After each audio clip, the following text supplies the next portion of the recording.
Nous allons donc voir maintenant ce qui se passe quand on allume un ordinateur.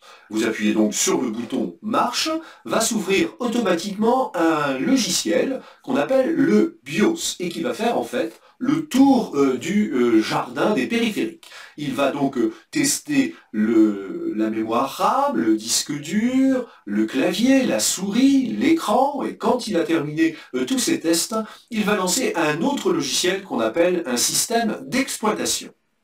Le système d'exploitation le plus utilisé sur un PC s'appelle Windows, de la société Microsoft. Mais il en existe un autre, par exemple, comme Linux. Si vous utilisez un autre type d'ordinateur Apple avec Macintosh, vous utiliserez un autre type de système d'exploitation.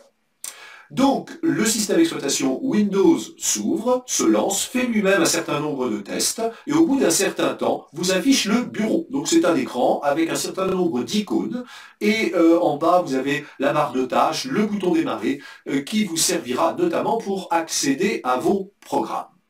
Dans Windows, on va trouver un certain nombre de logiciels, comme un logiciel qu'on appelle l'explorateur, qui nous figure l'arborescence de votre disque dur, avec des dossiers et des sous-dossiers.